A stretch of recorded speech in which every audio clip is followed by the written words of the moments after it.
윤석열의 무인기 북한 침투 사건을 다시 돌아본다. 북한 남침설은 허구였다. 내란 특검의 활동으로 의혹만 난무했던 윤석열 내란 세력의 무인기 북한 침투 사건의 경위가 속속 드러나고 있습니다.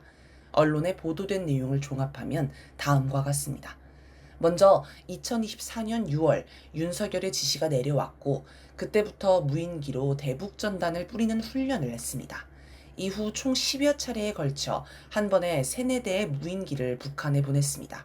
무인기는 평양 주요 지점을 320m의 낮은 고도로 빙글빙글 돌았고 북한 체제를 비방하는 전단을 뿌렸습니다.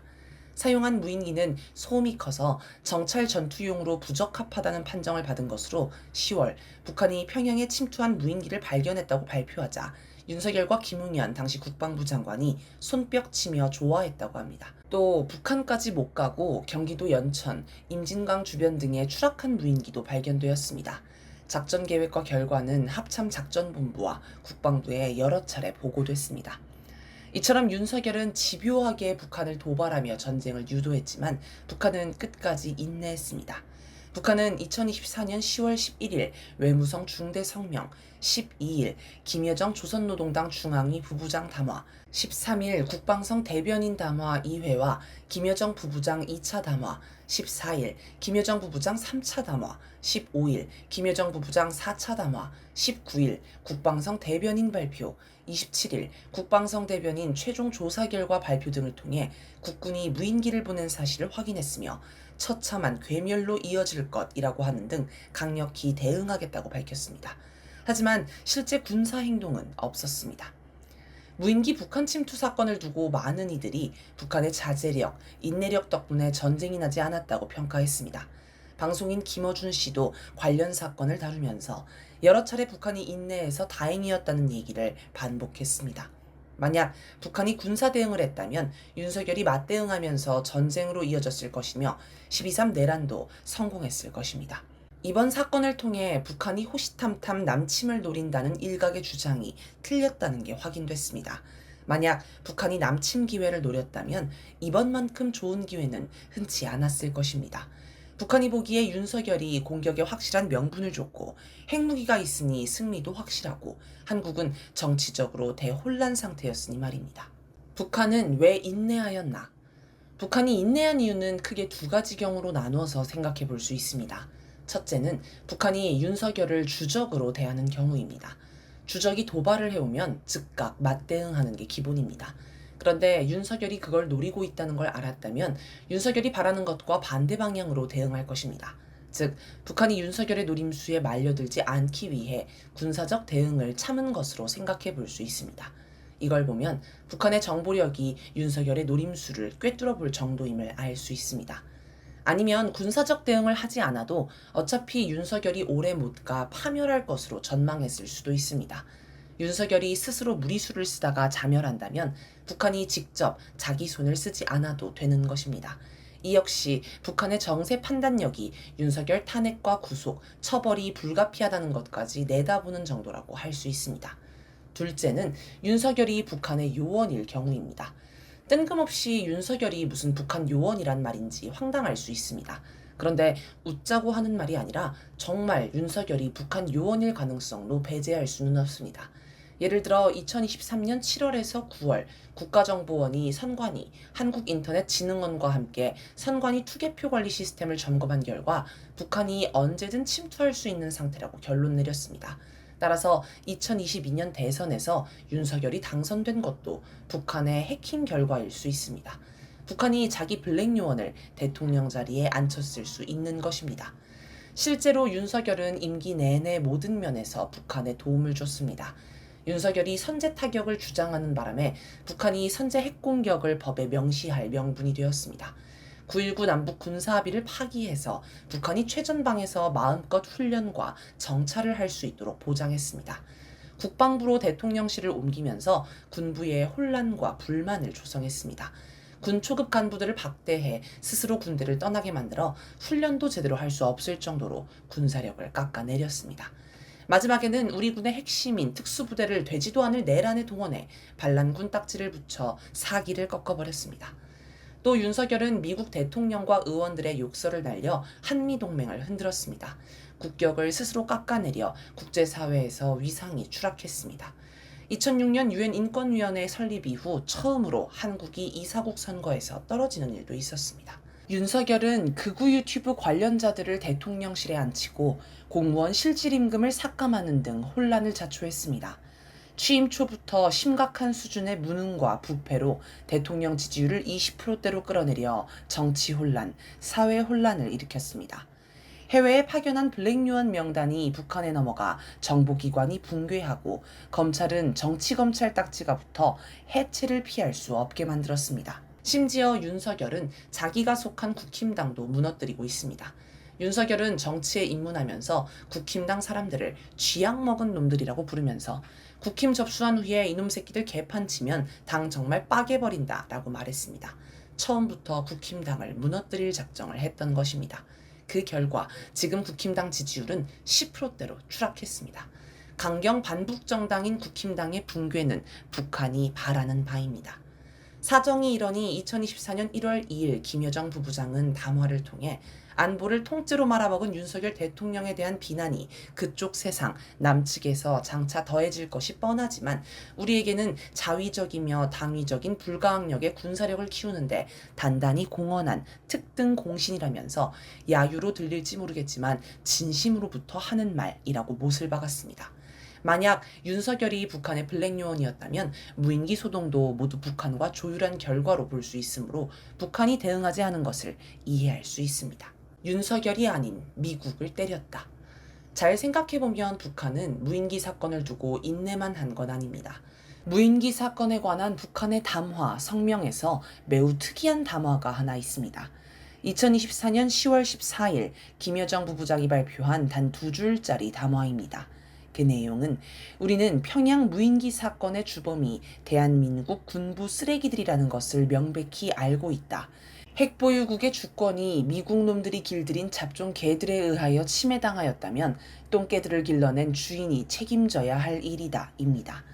한국 군부가 저지른 일이지만 책임은 미국이 져야 한다는 것입니다. 그러자 유엔군 사령부가 곧바로 보도를 통해 평양 상공에 무인기가 출현했다는 북한의 주장을 인지하고 있다라며 유엔사는 현재 정전협정에 따라 이 문제를 엄격하게 조사하고 있다라고 밝혔습니다. 유엔사는 실질적으로 미군입니다. 그리고 한국 무인기가 북한에 들어간 건 명백한 정전협정 위반입니다. 따라서 유엔사의 발표는 미국이 한국의 무인기 작전을 단속하겠다는 말이나 다름없습니다. 북한이 미국을 겨냥하자 곧바로 꼬리를 내린 것입니다. 북한이 더 직접적으로 미국을 때린 부분도 있습니다. 바로 쿠르스크 전투입니다. 우크라이나 전쟁은 사실상 미국과 러시아의 전쟁입니다. 미국이 회심의 일격으로 준비한 것으로 보이는 쿠르스크 침공이 북한군 파병으로 무산된 건 미국의 큰 타격이 되었을 것입니다. 우크라이나 제225 독립강습여단 사령관 올레흐 시라예프는 6월 16일 미국 NPR 인터뷰에서 북한군이 없었다면 러시아가 쿠르스크를 탈환할 수 없었을 것이라면서 북한군과 교전하면서 피해가 너무 커져 우리는 군인들에게 북한군과의 직접적인 교전을 피하라고 지시했다라고 밝혔습니다. 러시아 언론도 북한군 덕분에 우리는 다른 전선에 대한 압박을 유지하고 돈바스에서 공세를 지속하며 95개 대대로 구성된 대규모의 우크라이나 유럽 연합 침공군에 막대한 피해를 줄 수 있었다라고 평가했습니다. 북한의 쿠르스크 파병은 한반도 정세와도 연결됩니다. 김정은 국무위원장은 5월 9일 러시아 전승절을 맞아 러시아 대사관을 방문해 축하 연설을 했는데 여기서 우크라이나 괴뢰들이 핵대국의 영토에 대한 군사적 행동을 노골화하는 것을 그대로 방치해 둔다면 그들은 필경 더욱 분별 없이 겁없는 행동에 용감해질 것이고 그러면 미국의 특등 앞잡이인 서울의 군대도 무모한 용감성을 따라 키울 수 있습니다. 그 무모한 용감성은 마치 전염성이 높은 바이러스와도 같이 전파될 것입니다. 우리는 이러한 잘못된 위험한 현상들을 바로잡아야 할 의무를 책임적으로 행사해야 합니다. 라고 하였습니다. 비핵보유국인 우크라이나가 핵보유국인 러시아를 공격하는 걸 방치하면 비핵보유국인 한국도 핵보유국인 북한을 공격할 수 있다는 것입니다. 즉, 쿠르스크 전투는 한반도 전쟁을 예방하는 성격이 있다고 해석할 수 있습니다. 무모한 용감성이라는 바이러스의 전염을 막는 백신인 셈입니다. 백신의 효능. 그런데 예방에 성공하려면 백신의 효능이 좋아야 합니다. 미국산 코로나 백신처럼 여러 번 맞아도 걸릴 사람은 결국 걸리는 식이면 곤란합니다. 여기서 백신의 효능이란 결국 군사력입니다. 쿠르스크 전투에서 북한군이 강력한 실체를 보여줘야 한국이 무모한 용감성 바이러스에 전염되지 않습니다. 그런데 사실 따지고 보면 전시작전 통제권을 쥐고 있고 평시에도 실질적으로 국군을 좌지우지하는 건 미국입니다. 따라서 미국이 쿠르스크 전투에 참전한 북한군을 어떻게 평가하느냐가 중요합니다. 러시아, 우크라이나, 미국의 군 관계자와 언론이 밝힌 북한군의 모습을 보면 가장 눈에 띄는 게 정신력입니다. 북한군 병사는 다쳐도 끝까지 싸웠으며 포로가 될 상황이 되면 항복하지 않고 수류탄으로 자폭하면서 김정은 장군 만세와 조선노동당 만세를 외친다고 합니다. 또 드론이 날아다니고 지뢰밭이 가로막아도 함성을 지르며 돌격했고 빠르게 움직이기 위해 방탄복과 방탄모도 벗어버린다고 합니다. 배낭에는 추위를 막을 옷이나 식량은 거의 없고 탄약만 가득 넣고 다닙니다. 이런 점을 보면 북한군은 죽음을 두려워하지 않는 것으로 보입니다. 이건 우크라이나군이나 러시아군과 전혀 다른 모습입니다. 러시아 언론 콤스몰스카야 프라브다는 4월 26일 뛰어난 조직력, 규율, 죽음을 두려워하지 않는 정신력, 그리고 놀라운 인내력으로 두각을 나타냈다라고 북한군을 소개했습니다. 마리나 김 러시아 국가두마 의원은 그들은 아무것도 두려워하지 않는 용감무쌍한 전사들이다. 나는 내 눈으로 직접 목격했다. 라면서 뛰어난 군사적 기량을 갖춘 세계에서 가장 대단한 군대 중 하나다. 라고 평가했습니다. 우크라이나 특수작전군도 북한군의 특징으로 공포심 없음을 꼽으면서 전투력이 러시아군의 2배라고 평가했습니다. 북한군을 상대한 우크라이나 병사들은 북한 군인이 목숨을 걸고 들판에서 동료들의 시신을 수습하는 모습을 목격했다. 러시아군이 그러는 걸 본 적이 없다. 그들은 엄폐물 없이 곧장 전장을 가로질러 나갔다. 근처 어딘가에서 포격이 있더라도 숨지 않았다. 라고 증언했습니다. 미국의 뉴욕타임스는 1월 22일자 보도에서 그저 전진할 뿐이다. 동기부여, 명령, 그리고 엄격한 규율 덕분이라고 북한군을 평가했습니다. 이걸 보면 북한군은 쿠르스크 전장에서 사상결정론의 실체를 보여줬다고 할 수 있습니다. 사상결정론이란 모든 일에서 그 일을 하는 사람의 사상이 가장 결정적인 작용을 한다는 북한의 이론입니다. 이에 따르면 전쟁에서도 전투를 수행하는 군인의 사상이 승패를 좌우합니다. 이는 무기를 전쟁의 가장 중요한 요소로 꼽는 무기결정론과 정반대의 이론이라 하겠습니다. 북한을 제외한 모든 나라는 무기결정론을 따릅니다. 그래서 우크라이나 전쟁을 두고도 누가 어떤 무기를 얼마나 가지고 있느냐를 가장 중요하게 봤습니다. 특히 미국이 새로운 무기를 우크라이나에 제공할 때마다 게임 체인저, 전황을 바꿀 수단이라고 호들갑을 떨었습니다. 하지만 지난 수년 동안 수많은 게임 체인저가 공급됐지만 우크라이나는 게임을 체인지하지 못했습니다. 우크라이나는 손꼽히는 정예부대만 모아서 미국과 유럽이 제공한 가장 좋은 무기를 안겨 쿠르스크에 투입했습니다. 그런데 장갑차 한 대 없는 북한군이 전황을 뒤집었습니다. 미국은 북한에만 있는 사상결정론의 실체를 분명히 확인했을 것입니다. 1980년대 북한의 김정일 국방위원장은 현대전을 알전쟁, 기름전쟁이라고 규정했다고 합니다. 알전쟁이란 총알, 포탄이 많은 나라가 승리한다는 뜻입니다. 오늘날에는 여기에 드론도 포함될 것입니다. 기름전쟁이란 장갑차 등 이동수단이 사용할 기름이 충분해야 전쟁에서 승리한다는 뜻입니다. 이에 따라 북한은 전략물자 비축에 힘을 쏟았습니다. 미국이 소규모, 초고가, 최첨단 무기가 전쟁의 승패를 좌우한다고 여기는 것과는 다릅니다. 그런데 우크라이나 전쟁에서 알전쟁 이론이 옳다는 게 입증되었습니다. 우크라이나 전쟁은 엄청난 소모전입니다. 러시아군은 하루 최대 6만 발의 포탄을 발사했고 평균적으로는 1만 발 정도를 쏘며 우크라이나군은 러시아의 10분의 1 수준으로 포탄을 쏩니다. 그래서 언론은 포탄이 우크라이나 전쟁 승패를 가른다고 보도합니다. 드론 사용량도 엄청납니다. 러시아는 최근 하루 만에 500대의 드론으로 우크라이나를 공격해 기록을 세웠습니다. 우크라이나는 하루 300대의 드론을 소모한다고 합니다. 우크라이나와 미국 등은 북한이 러시아에 대량의 포탄과 미사일, 자주포 등을 제공했다고 주장합니다. 수량은 주장하는 사람마다 제각각인데 최대 약 1천만 발에 달합니다. 1천만 발이면 러시아군이 하루 1만 발을 쏜다고 해도 3년 가까이 쓸 수 있는 엄청난 양입니다. 반면 미국, 유럽이 우크라이나에 공급하는 포탄은 연간 약 120만 발이라고 합니다.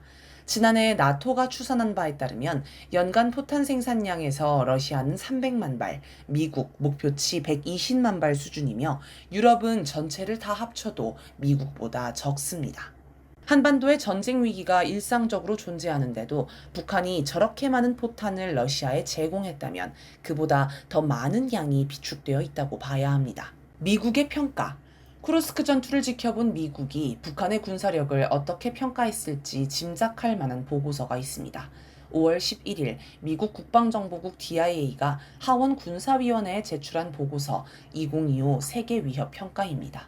보고서는 북한을 두고 수십 년 만에 가장 강력한 전략적 위치에 있으며 동북아시아에서 미군과 미국의 동맹국을 위험에 빠뜨릴 수 있는 군사수단을 보유하고 있으며 미국 본토를 위협하는 능력을 지속적으로 향상하고 있다라고 평가했습니다. 세부적으로는 적에게 심각한 피해를 주면서 북한 영토를 장기간 방어할 수 있는 능력을 거의 확실하게 갖춤, 100만 명 이상의 현역 군인과 700만 명 이상의 예비군 및 준군사 인력을 보유한 세계에서 가장 군사화된 국가, 특수작전 부대는 고도로 훈련되고 장비를 잘 갖추고 있으며 한국에 침투할 수 있는 능력을 갖춤, 러시아의 특수작전 부대를 파병해 얻은 교훈을 향후 전투훈련에 활용할 수 있을 것, 미국 본토와 인도태평양 지역의 미군, 동맹국 및 동반자 국가를 위협할 수 있는 탄도미사일, 순항미사일을 운용, 탄도미사일과 잠수함 발사 탄도미사일은 유사시 미국 및 동반자 국가의 위성을 공격하는 무기로 사용될 수 있음 등의 내용을 담고 있습니다. 또 2024년 북한은 가장 큰 고체 연료 대륙간 탄도미사일 ICBM 1개를 성공적으로 발사했고 단거리 탄도미사일 18발을 동시에 발사하는 사상 최대 규모의 발사 훈련을 했다. 이러한 노력은 미국에 대한 억제력을 강화한다는 북한의 국방 현대화 목표를 향한 지속적인 진전을 보여준다. 이 목표를 위해 북한은 영내 및 미국 본토의 목표물을 타격할 수 있는 새로운 탄도미사일 체계를 개발했다라고 지적했습니다. 이처럼 미국은 북한의 군사력을 상당히 위협적으로 평가하고 또 빠르게 성장하는 것도 경계하고 있습니다. 아마도 미국이 내린 결론은 북한과 전쟁을 하면 안 된다는 것이 아닐까 싶습니다.